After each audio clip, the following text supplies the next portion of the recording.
Hey everyone, this video is just going to be a quick example on rotation. It's the first example for this section, and it simply states that a roller accelerates from rest at a rate of 8t radians a second squared to 30 pi radians a second. Find the angular displacement during the interval and the time required to reach 30 pi radians a second.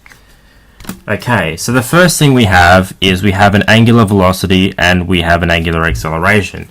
So what we can do is, by this d omega on dt equals alpha relationship, we can then go ahead and say that our alpha term is 8t radians a second.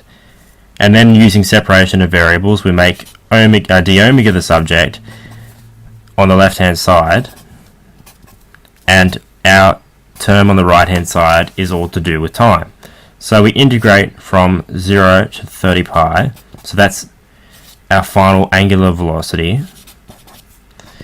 and we integrate from 0 to t of 8t dt, because we don't know how long it takes to get to 30 pi radians a second.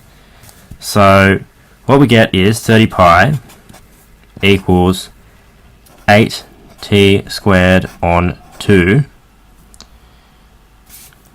which equals 4t squared. So 7.5 pi is equal to t squared. T equals the square root of 7.5 pi, which is equal to, let me put that in the calculator, that's equal to 4.85 seconds approximately.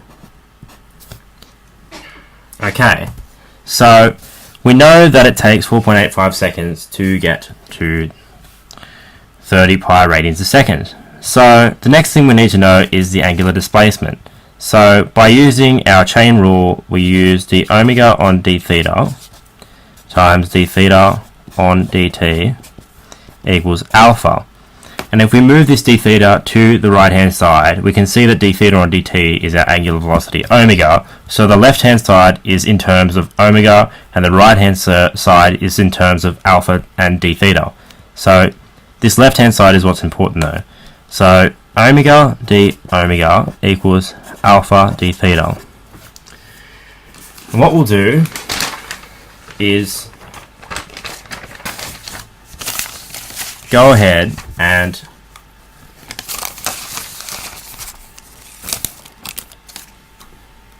we'll integrate with respect to our known variables. So we don't know our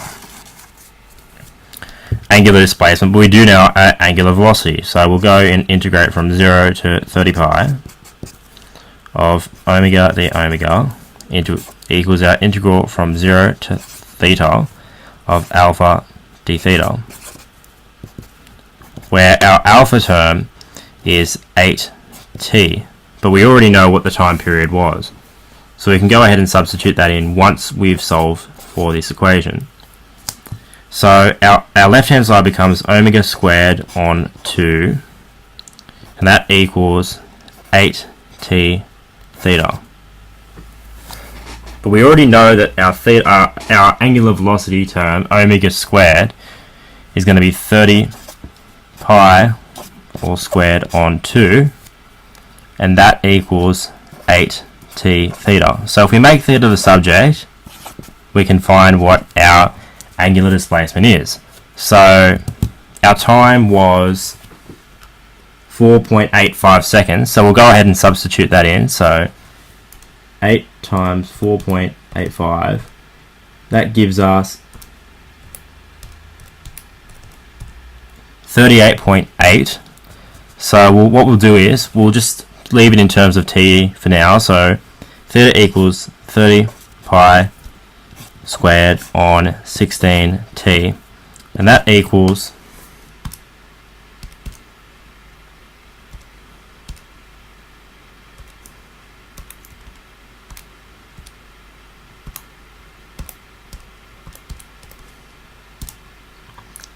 114.467, which we'll leave in three significant figures, so 114 radians.